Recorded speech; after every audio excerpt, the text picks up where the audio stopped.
You had me at Cello, Cello. You had me at Cello.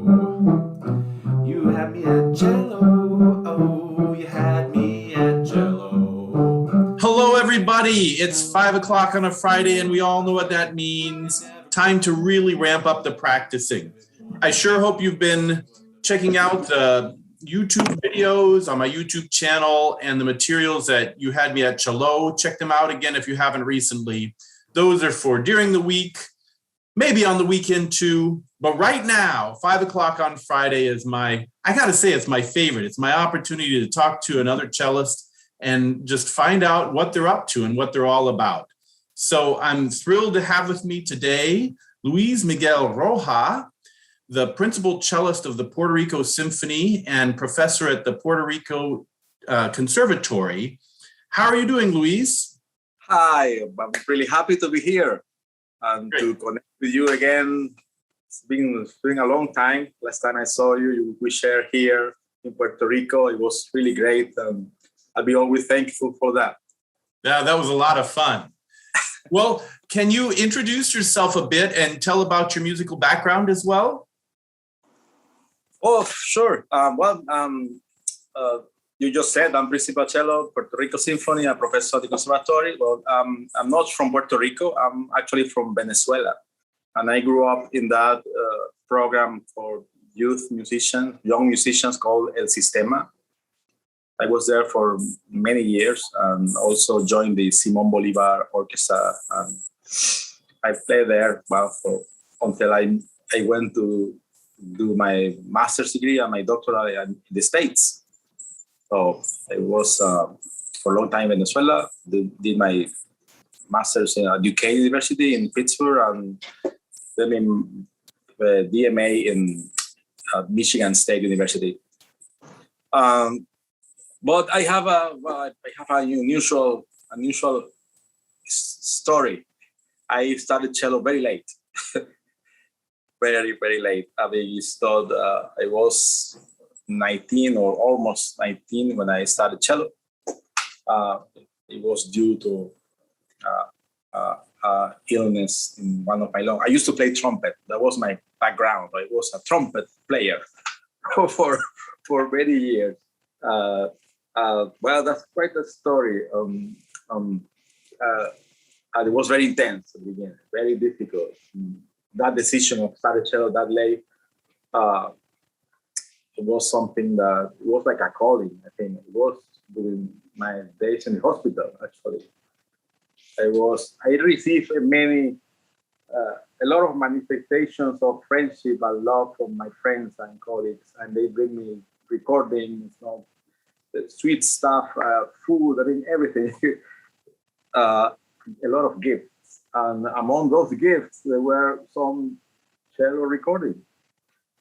That I remember clearly. The first thing I heard was the Rococo Variations by Rostropovich was playing, and the Berlin Philharmonic on their Karajan. And I remember that was like, that was like talking to me directly. And I really loved what the instrument could do. And I say, well, maybe I can do it. That's what I thought. That was crazy, and then I have some cellist friends, and they say, if you decide that, we'll help you. And one of them became my first teacher and really gave me lessons every day. That was something. That was something really big. Every day he was teaching me, every day. So of course I could improve some way a little faster than I was expected. So it was very, very intense, very long lesson. It wasn't an hour lesson, but very long. Excellent. Well, it is, I think, one of those things that very much inspires some people to find out, for example, that, Tchaikovsky started composing when he was 27 or something and still produced all those masterpieces, that you don't have to start necessarily when you're 3 or 2 or 1. But I mean, clearly you were able to figure out a way, you must have been able to figure out a way to transfer a lot of your musical understanding and chops, as it were, from trumpet to cello. I'm just kind of curious, for example, did the right hand work that you did with the trumpet help you with the bow when you picked up the bow? Not at all. Nothing at all. No, I mean, I think what really works was the fact that I knew a lot of repertoire, and I started to listen to the music in a different way. I mean, listening was crucial. So before I only listened to the cello part, but I used to play trumpet, the main melody of that. But then when I started cello, I started to listen to the other voices. Well, I mean, the inner voices. That was a change. I think when I changed to cello, also I changed my perception of music. All right. Well, I want to just drive those 2 points home. That proactive listening, the power of really listening intensely, and then also the daily lessons. I mean, I know that's certainly not always possible, but I remember George Neikrug always used to say I'm going to misquote him. I'm not sure the exact quote, but something to the effect about how he had the 1 or 2 hours a week to work with a given student, and then they had all the rest of the time during the week to mess it up. So I mean, maybe it was a little bit nicer than that, but the idea that when we are being our own teachers on those other 6 days a week, if we are subconsciously reinforcing bad habits, for example, or whatever else we're doing that's kind of at the best maybe spinning our wheels in some cases, but with daily lessons, somebody is there to go, no, wait, not this, that, and to keep correcting your progress. That's interesting. But still, I have to say my hat's off to you for going from starting at 19 and playing cello concertos at 22. That's just about unheard of. So congrats. No, thank you. I'm glad you like the story. I usually don't talk about this stuff. I usually keep it for myself, and that's knowledge, that was experience, that was something that came from above or something. But because sometimes when I tell the story, people hear you in a different way. Those things. So I just want people to hear what I do as other cellist, as any other cellist. So I'm just performing the works of the masters, and the great masters. I would like them to hear it that way, instead of, this is the guy who started late, and right. But it's nice of you. You brought it out. So. All right. Well, so with your obvious passion for music, and then you're both applying it in solo playing and chamber music and orchestral playing, and then teaching it as well. How do you go about helping your students to be as on fire about music as you are, and to listen as actively as you do? For example, how do you try to get your students to advance as rapidly as possible? Well, it's not always easy. It's not always as successful as I wanted, no? But I always start, the first thing is the music itself, the work, the masterpiece they are in front of them. No, this is also to listen to the great masters of cello in music. I mean, not only cellists, also violin, singer, even pop singers, even pop musicians. There are geniuses everywhere, no?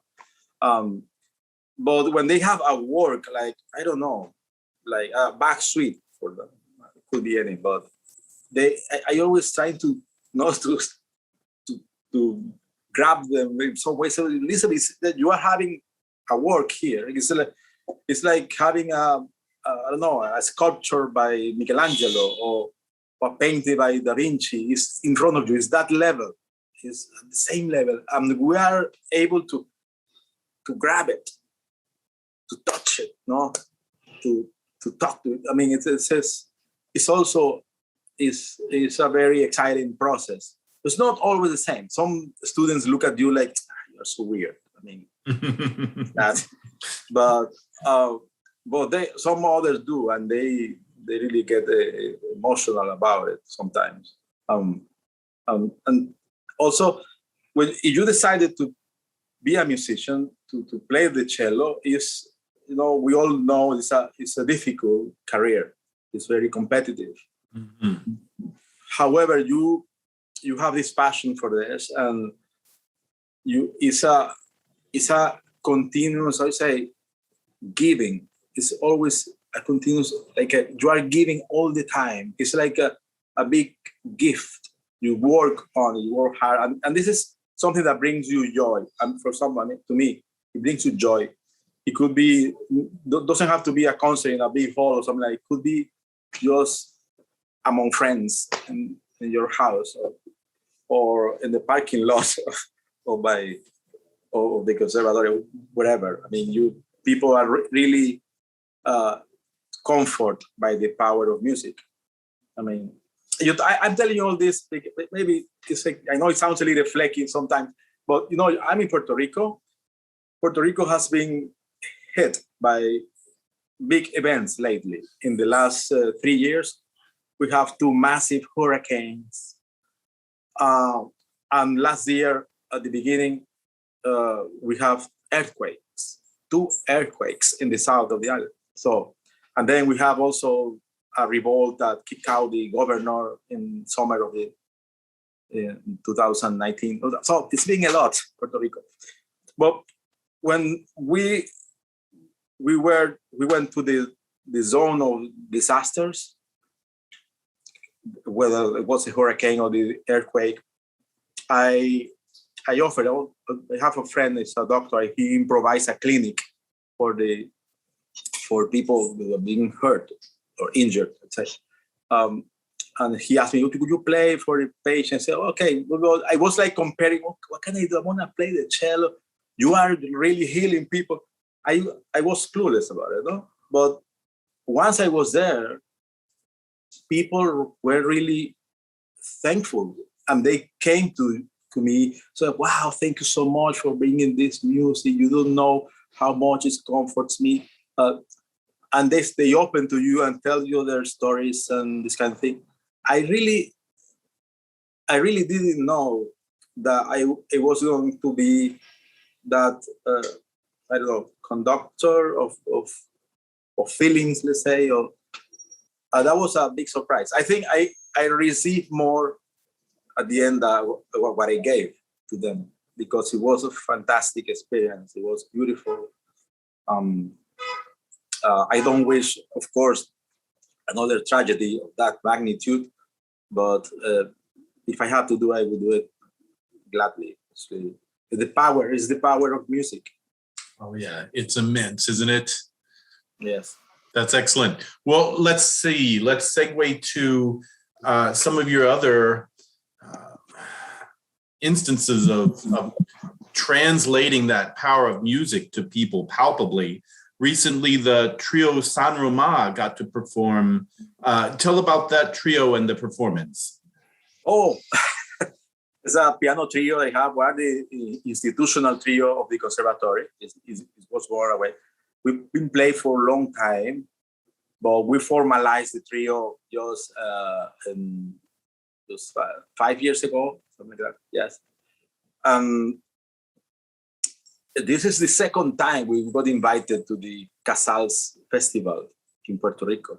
We played last year, and it was a very, very nice concert. We were so happy. And then, surprisingly, they invited us for this new edition. That was just a month ago, something like that. It was really a blessed a blessing, I would say. It's I mean, usually in the Puerto Rico, in the Casals Festival in Puerto Rico, they invite big figures, no? From the States, from Europe, from everywhere. So we are a local trio, and that was something very nice to see. The repertoire also helped us a lot. I mean, we usually encourage young composers to write pieces for us, and in both concerts we premiere new works by young local composers. And also we play Latin American music, some of it, and it's a big part of the trio. And of course we play the big works from the standard repertoire. Excellent. Yeah, and you're a big champion of Latin American music. Well, not big champion. No? I try to promote the work. Yeah. There are people really working much more than me.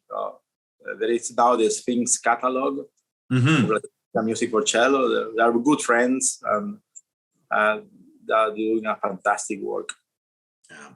There's a lot of great stuff out there. It's sometimes interesting how a student will stumble across something and, hey, this is really great. There's a lot of stuff out there. If you just keep, and it's strange sometimes how history will favor certain composers and regions and not others. You know, there was a Bach revival by Mendelssohn and then Vivaldi revival, and maybe now we can start to get some Latin American music. I mean, not only the recent stuff, but some older stuff that just deserves to be heard much more often. Yes, the repertoire is huge. Yeah, it's huge, and they are really wonderful works. Right. And not only, people always know the same composer from Latin America, no? Ginastera, Villalobos, they stay basically there, Piazzolla. But they are much more than that. That's much more than that. And it's complex because Latin American is huge, and everything changes. The culture changes in every single country, and sometimes we have the tendency to generalize everything. No? Right. And even regions within, like the various regions of Mexico, for example, can be so different from each other. That's true. I mean, in the States, you can see it. I mean, you go to the South, it has nothing to do if you go to LA. No? Right. Yeah. And one of the things in common with the Latin American music, I mean, there's this general bit of a reputation among string players, sometimes, at the school age level, to be a little bit more rhythmically challenged, for example, than some of their band counterparts. Because in band music, they often are playing, they have more opportunities, I think, to play syncopated music and asymmetrical meters and such. But a lot of Latin American music really puts you in there rhythmically from the get-go. That's exactly right. Yeah, it has a rhythmic vitality. Yes, yeah, toe tapping stuff. Well, next, would you tell a little bit about the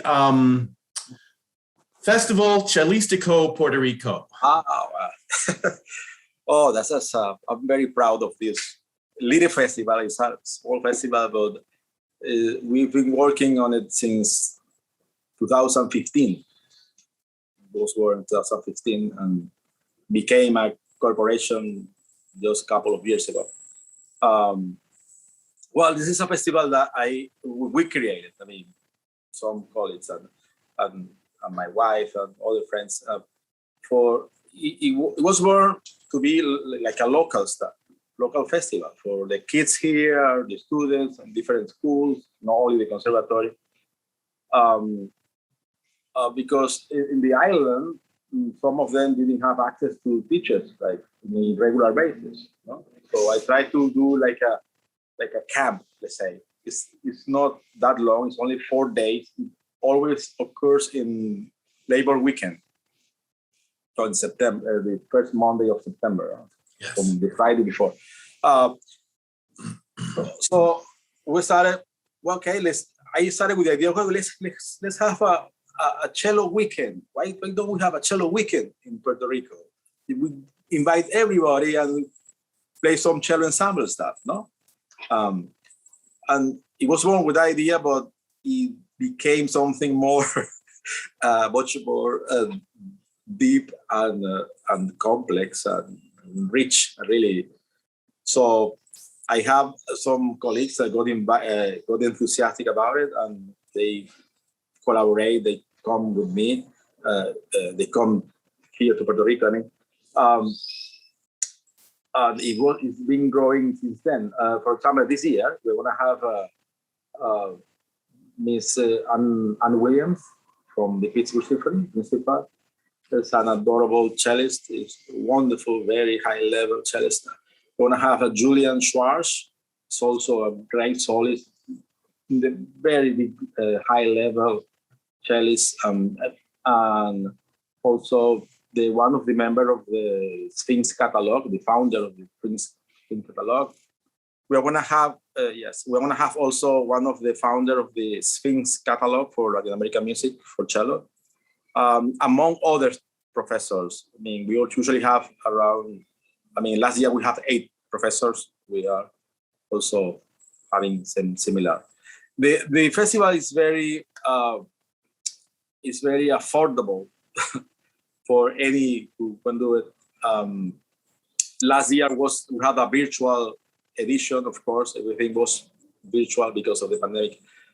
This year, I think it's going to happen the same. We usually do it at the conservatory. We use the facility of the conservatory. They haven't decided if they're going to open or not. So yeah, if they do, we're going to do it partially in person, of course, for at least the kids here and whoever wants to come. It's very affordable. It's only like a suggested donation of $55. And they have masterclass, two masterclass in the morning, 2 masterclass in the afternoon, and also cello ensemble and workshops.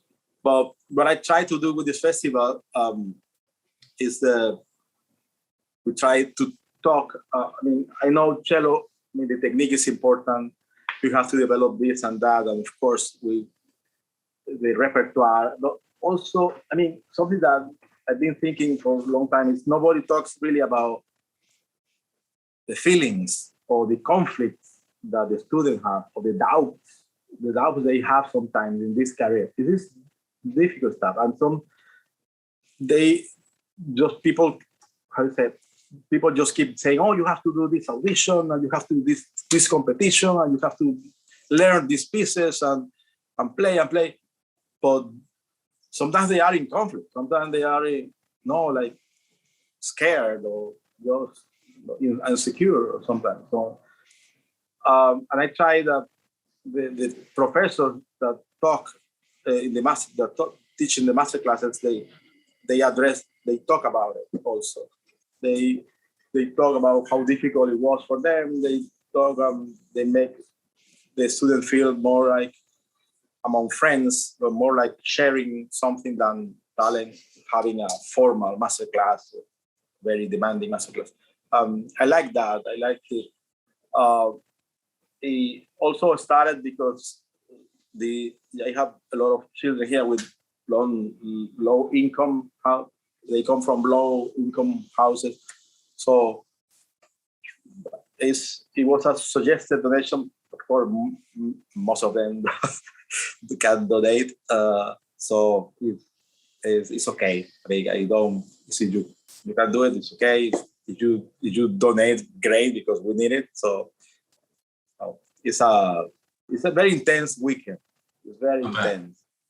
But when it happens in person, of course, it's more intense than virtually, But I'm really happy. It's like a new baby for us. All right. I'll bet it's a lot of fun. I hope you can collaborate with us sometime. That would be fun. And you and I, if you want, we should talk cello ensemble repertoire sometime. I know I've got access to some public domain pieces that are great, but are kind of hard to find, and maybe you have some as well. Of course. So, I'll be more than happy to excellent. That'd be fun. do whatever I have. All right. I'm doing something similar very soon in Costa Rica. I was invited. So at the beginning of August, from 2 to 6 of August, I'll be in UNA. It's called UNA, the University National, in Costa Rica. And we're gonna do a lot of cello ensemble and a lot of Latin American stuff there. Terrific. Okay, so just a couple of things. I'm thinking it would be neat for the viewers, I'm thinking particularly now of my students, but probably some of the other viewers, to have some specifics in terms of, let's say, like, pick 2 or 3 or 4 Latin American composers that they haven't necessarily heard of as much as Sinistera, that you think are really underrated geniuses. Who are some names that come to mind? Well, I would say Eugenio Toussaint is from Mexico. Beautiful cello concerto. Camargo Guarnieri from Brazil. He has 2 sonatas, beautiful, beautiful sonatas. Beautiful, really. It's a wonderful stuff. Of course, I like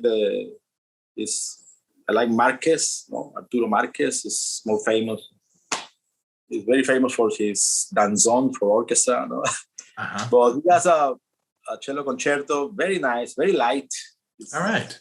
Very happy music. And what else? Of course, my favorite, it could be one of my teachers in Venezuela, Paul Dessen. He has a French name, of course, because of his parents, but Paul Dessen, and check out for his music. He has wonderful music for cello. He has a cello solo suite called Jaguar Songs. It's wonderful. It's I think it's one of the best works in the whole century for cello solo. It's a wonderful work. Wonderful. He's a great composer. Terrific. Yes, Paul Dessen. That would be my favorite. All right. Excellent. Well, and then when it comes to the recordings that not only of course, great pieces like the Rococo variations, you mentioned everything, but when they're played by somebody who really knows how to perform them as effectively as possible. I mean, of course, we know the names, again, Rostropovich and Yo-Yo Ma all the time, and Lynn Harrell, et cetera. Are there some other cello performers that you like to go to and listen to everything they put out there that maybe not all the viewers have heard of before? Well, from the cellists from the past, I really rediscover Maurice Gendron. Yeah. I think he was a genius. I mean, if you listen to Maurice Gendron, it's very old stuff, but he sounds like someone who just graduated from Curtis or Julia. I see he's so modern. Mm-hmm. It's a shame he got sick and he has to stop. He has like an accident or something. But everything I heard from him, I'm telling you, I rediscover Maurice Gendron in some way because, I mean, for myself, because the phrasing, the sounds, the quality, the different timbres, it's great. I mean, from the past, I highly recommend to listen to Gendron. And also, of course, the big hero for me is Shafran. Daniel Shafran. Some kids don't know anything about Shafran, and he was quite a genius. So, of course, nowadays there are a lot of solists and wonderful cellists. Oh, so many. You know, you have Johannes Moser, for example. I like it very much, and Pablo Ferrandez. They were both here. They were here in Puerto Rico at some point. So excited to share with them. Okay, so many. I don't know. Narek Hadayan. It's a, I don't know if you're correct pronouncing it, but Narek Hadayan is a Armenian cellist, Armenian Russian. Fantastic. It's also in the media all the time for stuff. So Johannes and Pablo Ferran, that for me are something you have to, some place that you have to really follow, because they're doing a lot of good stuff. That premiering also, they premiere a lot of works, all the time also. All right. Go ahead. No, the other one that I like is because also, he's a great teacher, also a great performance, is Alban Gerhardt. Yes. Oh, I love it. He really... Great sound. Wonderful and good teacher. He explains things very easily. So I really like it. Great. And then finally, because my cello students, I don't just ask them whom their favorite cellists to listen to are, but also singers as well. Who are some of the singers that you consider to be genius, as and that we try to emulate that singing through our instrument? My hero, I think it's my consultant is Wunderlich, Fritz Wunderlich. This is a tenor. He died in the 60s, something like that. You listen to him, it's like a lesson of everything. It's a lesson of sound, the phrasing, articulation, everything, really. I encourage you to listen to Wunderlich. It's amazing. Of course, I not only listen to classical singers, of course, I use pop singers or pop artists, I don't know, jazz players, of course. I love Bill Evans and Chick Corea, Miles Davis, of course. I even listen to Ariana Grande. So Nice. If it's good, I listen to it. That's nice. It does seem to be a difference between some cellists who, for example, when they're practice time, they're out of practice time for the day, they put their cello away, and maybe that's kind of compartmentalized, and the rest of their day they're not still living music in their head. And then there are other people that can't stop thinking about what they were playing previously and what they're looking forward to playing coming down the path. And then just listening for what other people doing in other areas, and how can I take the wonderful sounds that I'm hearing them doing and transfer it to what I'm trying to do, to where it's a way of life. Yeah. Well, I have to admit, I don't practice as much as I used to. Of course, nowadays I'm busy. I have 2 kids. Life is different. But I spend a lot of time also when I practice. I also spend time thinking about music, what I've been practicing. I have to do. Well, really, as the same way I study. I think about, okay, this phrase, I should try this, that. No, I do that a lot, and it's really helpful. You have to do a lot. I always encourage you to do that. With only the music in your hands, the score, and do a lot of thinking and planning about music. Excellent.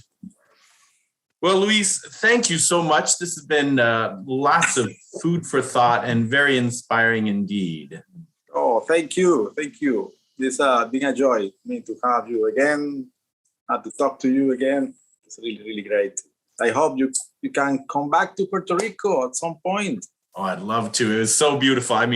Truly the warmth of the people and the beauty of the island and the different areas of the island all being beautiful in a different way. It was magical. Yes, not only San Juan is beautiful. If you have the time to explore the island, it's really wonderful. It's a paradise. So you tell your students, no, that would be great. That'd be great. Excellent. All right. And viewers, next week, my guest will be Pablo Mahaviveglia of Grand Valley State University. So you won't want to miss that either. We'll see you then. Happy practicing in the meantime. Bye-bye.